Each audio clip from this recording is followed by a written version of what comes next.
Hey, what's up guys? NullRage here, and today we're taking a look at Vision, the next hero being added to Marvel Heroes.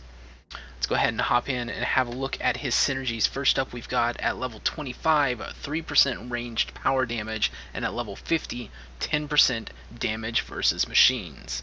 Let's get into his powers. Vision has 3 trees here. The first one, sort of a brawler melee type tree. The second one, a range tree, and the third one, an android pet-based tree. He can control robots. He can hack into their AI and tell them to do naughty things, or good things, you know, if they're naughty robots. Anyway, first off, let's have a look at his density brawling tree. It's going to center around this one core skill called density shift. Innately, Vision's going to be in his phasing shift when you first log on to him. I believe all characters will be in their phasing shift. Anyway, it doesn't really matter which one you start in, you just press the button and you shift back and forth. But the way phasing shift works is it gives you a passive bonus of dodge chance, dodge rating, projectile deflection, and move speed. And then if you press your density shift, you shift into an ultra dense form in which Vision does not fly. He walks around on the ground because he's super heavy, and he gains, instead of the dodge that he would gain in phasing, he gains damage negated 15%, defense rating, as well as projectile reflection chance. Is it deflection in the other one? Yeah, it's reflection in this one, and then some tenacity as well. Let me just recap. Yeah, it's deflection when you're in phasing, and reflection when you're in density, or what do they call it? Ultra dense. Right. Now, that density shift plays into all of his other melee mechanics. You can see them shifting here as I switch between the two different stances. Let's go over phasing stance first. I believe that's this one right there. Alright, so phasing stance, your abilities here are going to start with phase punch. It's going to do some physical damage and give you some dodge rating. And it's rather quick basic. You can see the attack speed is rather fast. Oh, did I turn that, nope, here, let's turn that off. There we go. Alright, so it's got a decent attack speed, and it causes you to gain some dodge rating when you hit with it. Nothing too fancy, just a basic. Next up, we've got Phase, which will restore solar energy, which is his spirit replacement mechanic, and we'll get into that over here in the solar power tree. Not many of his brawling skills use this mechanic. You'll notice that all of them, in fact, either, you know, these two restore solar energy, and these do not use it at all. This one's a basic, it has no cost, and these two have cooldowns to make up for their lack of cost of any kind. Alright, so we got Phase. It's a pretty nice little teleport. It's going to make him a very, very mobile character. And then you'll want to be using this every 5 seconds anyway. Even in combat, you know, even if you don't need to move, you'll probably want to use this if you're using a solar energy heavy build, you know, to get that extra solar energy restore. It's actually a rather small amount of restore there. Now that, you know, when you look at his overall pool, over 1,000, and you're only getting, what, 50 each time you use this, 55? That's a rather small amount, but I guess it's again, tuning of the costs, and, you know, restoration things and damage tuning as well have probably not been completely finalized yet. So, you know, this is test center. Let's keep that in mind. Moving on to lighter than air, we've got a travel power here. There it is. It's on 3. There we go. So your basic flight. Okay. And then finally we've got comeuppance, or I guess we've still got that one yet, but we've got comeuppance here, which is physical damage, a knockdown duration of 1.2 seconds, and while you're casting this power, you'll take 50% less damage. You know, while this power is active, you'll take 50% less damage. That's just during the cast time. Alright, you go. So he phases under the ground, comes up, and does some a big burst of damage. I find that all of his skills in this tree are rather simple, but the way that you can cause them to interact with a lot of his other skills, pretty cool. And we'll be going over that as we get to the other skills they can interact with. Next we've got Physical Disruption, which is a physical punch attack kind of thing with a stun on it. Here's that. Boom. It kind of just reaches out and touches somebody. Reach out and touch somebody. That's about all there is to it. It's got a stun on it, but notice the cooldown's pretty low and the damage is pretty decent compared to, you know, just basicing. All right. Now we're going to talk about the Ultra Dense powers. Alright, so our punch shifts to a high density punch instead of whatever it was before. Instead of giving us dodge rating, it now gives us defense rating. And our 10-ton torpedo, or our phase, shifted to a 10-ton torpedo. So we've got the punch, it's slower, giving you defense instead of dodge. Then we've got the 10-ton torpedo, which is a dash now instead of a teleport. So that's these two powers in Ultra Dense. Now we move on to Heavy Sprint. Our flight has changed to Heavy Sprint. There it is. You'll notice because of his Ultra Dense form, he's going to do damage to anything he passes through as he runs through it. Oh, one aspect that's not really talked about in this Ultra Dense versus phasing thing is, right now, look at me. I'm in Ultra Dense, right? And I can't walk through the mobs. You know, I'm Ultra Dense and I cannot pass through them. But if I switch to phasing, no unit collision whatsoever while you're in phasing form. Alright, sorry, that just popped into my head. Let's hop back to Ultra Dense form and take a look at High Density Slam. Physical damage and a knockdown, and you'll see that the damage that you take is 75% less instead of 50% less. So in this Ultra Dense form, you'll take even less damage when you're using your slam. And instead of going down under the ground, you fly up into the air and slam down for a big heavy crash down strike attack. Alright. And finally we get to Hammer Punch, physical damage and extra crit chance for this power. And it's about the same as it was before. Instead of reaching out and touch somebody though, you swing, hold back and swing. Big heavy punch. Alright, now like I said, these are pretty basic, but the beauty of these skills comes in the fact that their cooldowns are not tied. Like, your cooldown in Ultra Dense mode is not shared with your cooldown in phasing mode. So, if I say use High Density Slam and Hammer Punch while I'm in High Density, and then I switch densities, and then I can use the Phasing Slam and the Phasing Punch. So let me just show you that in action.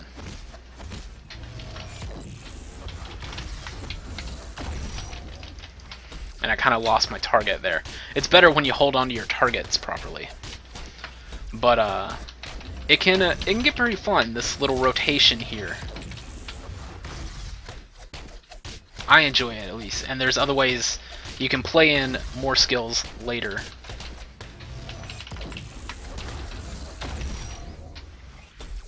I like that. I like the way the melee tree plays together. Now it could be a little bit smoother. I think the some of the animations need cleaned up just a bit to make it flow better together, but I really like the idea of this build right now, and I'd like to probably put something together for a density brawler type build with this guy. But let's move on to solar power, and we'll get into some of the skills that you can use to enhance his density brawling as well as a whole new way to play the ranged build. Put these on the bar. Alright, yeah, there we go. Alright, so solar power is going to rely on his solar energy. Here we've got channeled solar beams. It's got energy damage twice per second. Instead of physical damage, which density brawling does, this tree is all going to be centered around energy damage. So we got energy damage twice per second and an ongoing solar energy cost, which is pretty high. Most of his solar energy costs are pretty high right now. There you go. Has this got wiggle going on? I can't quite tell. It seems like it had wiggle going on. I don't know. Sometimes channeled powers, when they first hit the test center, they've got a wiggle effect, and if you wiggle your cursor back and forth, they do extra damage instead of ticking like they're supposed to. I don't know if this one's suffering from it, but I'm always interested to check on that. They're not supposed to do that, so if it's a bug, I want to make sure to report it. Alright, so we got eye lasers, very cool. And then we've got solar shot, energy damage, and reduces the cooldown of solar overcharge by 0.5 seconds on hit. Solar overcharge happens to be your signature, which makes this solar bolt a very awesome ability. You know, it's nothing too fancy initially, but because of reducing the cooldown of your signature, it's pretty great. Now we've got solar flare. Energy damage, rate of fire is pretty slow. The solar energy cost is 400 per cast. Here is solar flare. Big frontal AoE cone. Uses up a lot of solar energy. Let me see how big. Wow, look at the size of that cone. Anything in front of you. Boom. Alright, now we've got what are they trying for Dragon Ball Z here? Is that's what's going on right now? We've got solar flare and tri-beam. Alright, anyway. Tri-beam is going to do energy damage 4 times per second. The damage will increase with your attack speed. It's got an ongoing spirit cost of 500 per second. Wow. I get to cast 2 ticks? That's all? Wow, okay. Hopefully this is good. Alright, so it looks like it's your single target solar power spender, right? Just burn one target down real quick. You do get 4 ticks per second, right? So that's a total of 8 ticks with the cost of it, right? That's not bad. It's not bad. As long as the damage scales well with gear and all that jazz. Alright, so now we move on to solar overcharge. Build up an enormous amount of solar energy and release it in one large explosion, leaving your enemies devastated. Massive energy damage explosion. Restore 100% of your maximum solar energy. All of this, pop, back to full. And while you're casting this power, take 90% less damage. That is awesome. You can use this to probably negate a large amount of one-shot mechanics in the game. You know, I'm interested to test this on Red Surtur and see if it'll let me survive through his insta-kill slam. With proper gearing to get your cooldown on this. Oh, because the cooldown is reduced. Here we go. Solar Bolt reduces the cooldown of this power by 0.5 on hit, and solar energy cost reduction affixes reduce this power's cooldown instead of reducing solar energy cost. So let's say you have an item with solar energy cost reduction, well, which would normally be spirit cost reduction. You guys know this stat from other characters. When it's on him, it's solar energy cost reduction. That is going to reduce your cooldown of solar overcharge instead of your energy costs. Your energy cost will remain the same, and the only thing that's going to change with cost reduction is solar overcharge. So like gaining power with the energy stat. The more energy stat you have, the lower the cooldown on solar overcharge is going to be. So that's going to be pretty fun. There's a maximum on this reduction though, and that's 50%. Right now I'm at a 6%, and I have no idea. It's probably just the 6 energy here. Yeah, that 6% right there is what's giving me that reduction, or that 6 energy I've got is what's giving me that reduction. At I guess that means it's about a 35-second cooldown, maybe. I want to say it's a 35-second cooldown. So at 50%, we're talking 17-second cooldown, 17.5-second cooldown, something like that, right? Yeah. So that's a pretty decent cooldown on an ability which is going to give you 90% damage immunity. That'll be nice. Not to mention restore all of your power and do a bunch of damage at the same time. That I have a lot of ideas for builds surrounding that.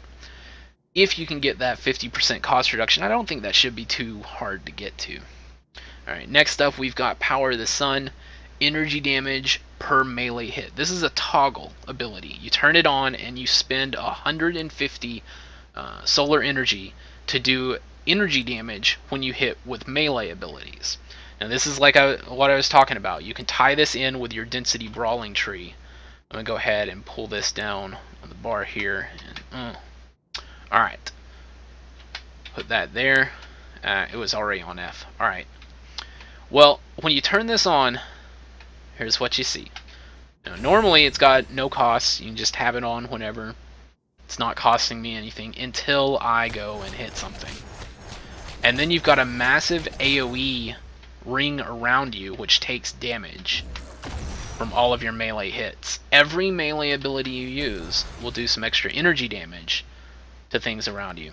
This is great for triggering items like the Power Cosmic, which gives you a bonus. Let me see if I can find it real quick. Got one right there. You'll notice the ranks give you bonuses when you use an energy or a physical ability, or when you hit with an energy or a mental power, or energy and physical in this case. Then you're going to gain that extra damage rating to the other ability.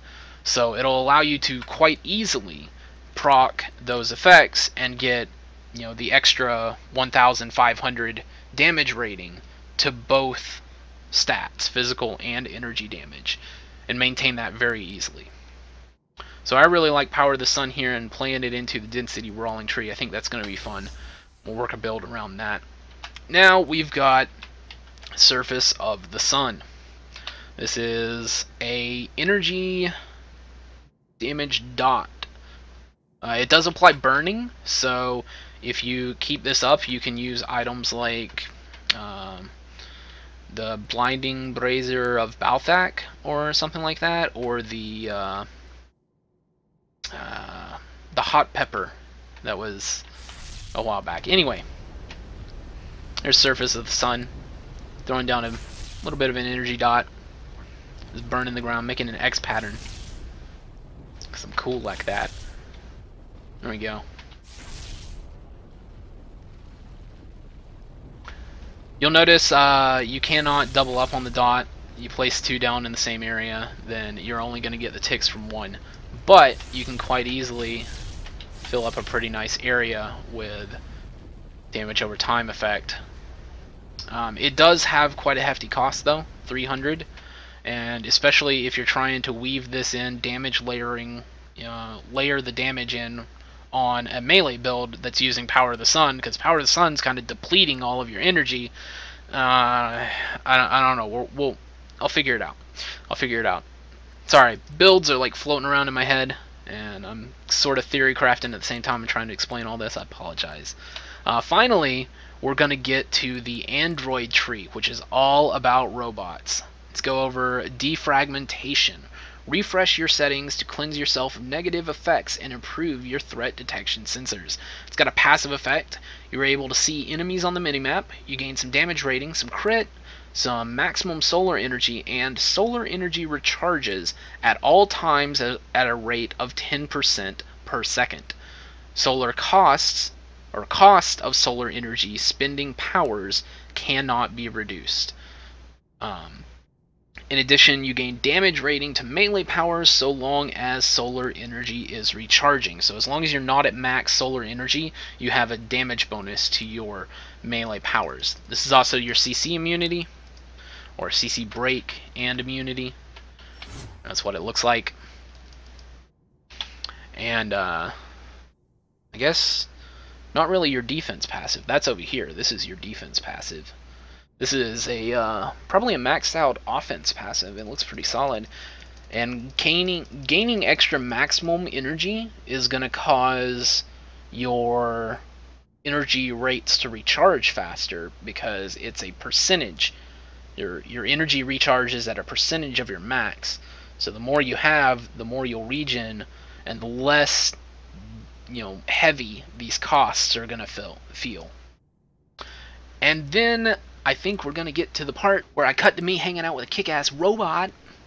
That's right. That's a Sentinel. That's a Sentinel. I tamed a Sentinel. This is because of his power AI hack. Ultron has the power to hack into any robot enemies except for bosses, of course, because that's a no-no. Any of the normal robots that you're used to seeing, you're going to be able to hack into their programming and take control of them and turn them into a permanent pet. The skill itself will do some energy damage, and then if the enemy you're casting it on hits 20%, if they're a robot, they're going to become your pet. Reprogram the targeted robot if they fall below 20%. The controlled robot stats, you can see here, I've went ahead and put several points into these skills just so I can show them off in combat a bit. It's going to boost his damage up quite a bit, his attack speed, his base damage, and cause the pet himself to regenerate a large portion of his max HP every second, 14.2%. This is with 50 points in. This is pretty huge. I'm not using too much gear, just like his uniques and a DPS test medallion and some items that I had in my bank. And then he's got the power to overclock, which causes the robot he's got to taunt everything around, and then 2 seconds after overclocking, it can be activated again and cause the robot to explode, doing tons of damage to everything around it. Let's go try out these two in combat here. Come on, Sentinel. He's got a problem with walking.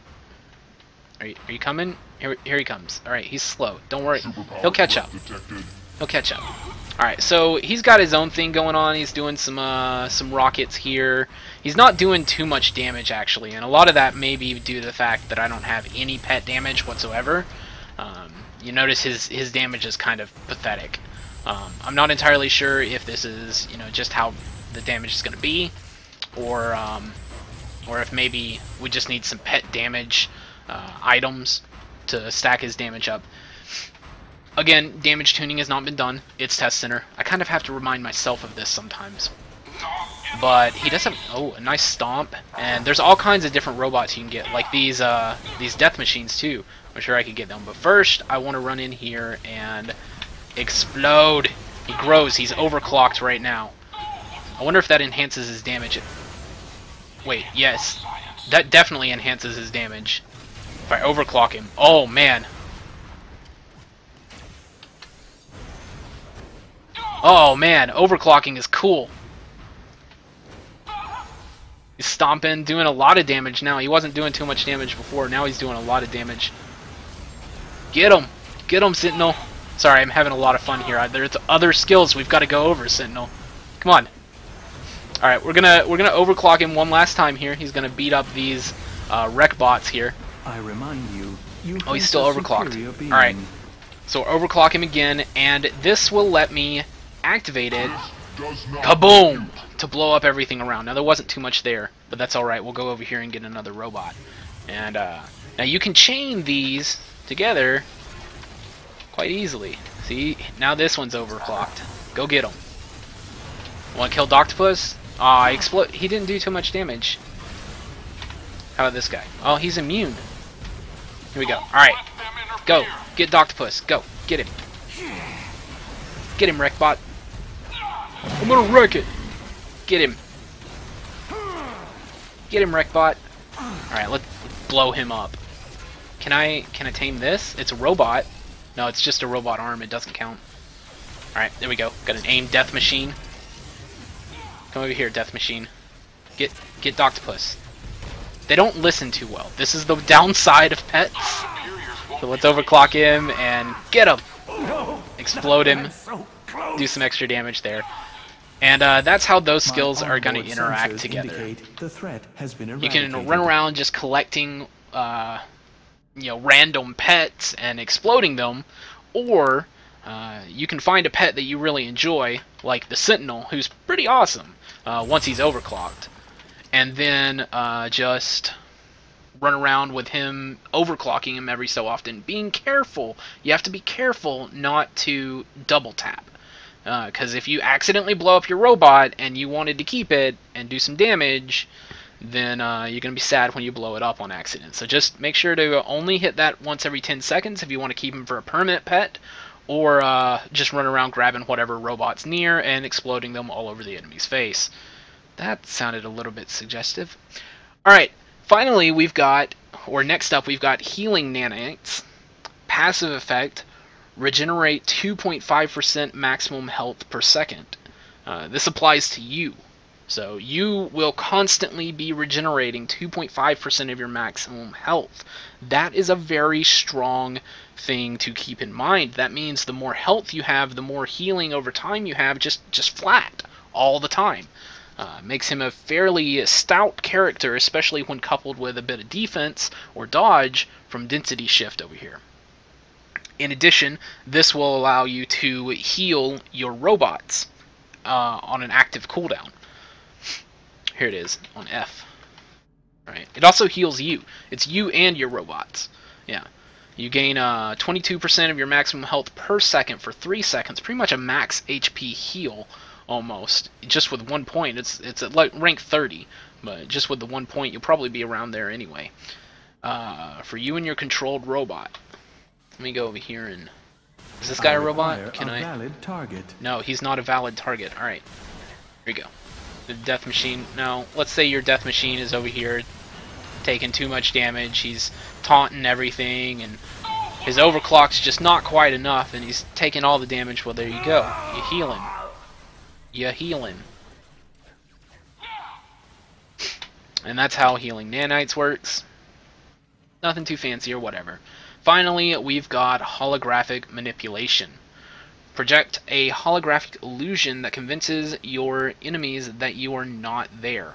While toggled on, become invisible to all enemies, gain damage rating, crit and brutal strike rating, and crit and brutal strike damage. It has a massive, massive ongoing spirit cost. Let's go over here. And, so they see me, right? Yeah, they're shooting me. But I'm not here anymore. And while I'm invisible, my damage rating skyrockets through the roof, as well as my crit and brutal strike rating. But you can see the that solar energy does not last long when you toggle this on. Alright, now that's going to be all of his powers. And I think we'll cut back to the test center to show off his terminal velocity.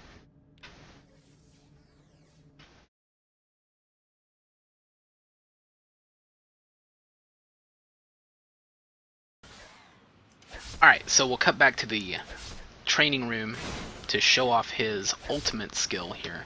And don't mind the mole bots. I may have accidentally brought them with me somehow. Just ignore them. They're not here, okay? Don't worry about it. We'll never speak of this again. Alright, so terminal velocity is his ultimate here. Rocket into the upper atmosphere while increasing your mass to 500 tons and meteor strike your enemies and everything around them, doing massive physical damage, applying a knockdown which is irresistible, meaning it's going to take down bosses and anything it hits, and then applying a physical dot as well. I haven't seen this skill. I hope it looks awesome. Alright, go. Mole Man, why do you have to be here? You're ruining the shot. Oh, what? Do it. Whoa!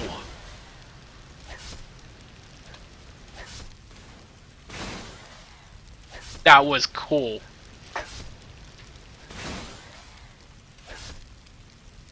I like that a lot. The visuals on that skill are excellent. And, the damage looks pretty nice, too. I mean, just looking at it. We'll see what it looks like when you've actually got a geared out character. I think it's going to be pretty cool. But that, ladies and germs, was Vision. Let me know what you guys thought of Vision or, you know, the video for him in the comments below. What kind of build are you going to be putting together for Vision? Are you thinking melee? Are you thinking ranged? Are you going to go Petsplosion?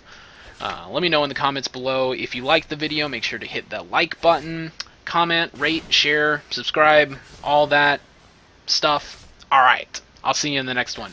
Probably some Ultron mode gameplay. Ooh, that sounds fun. Take it easy. Have a good one. Peace.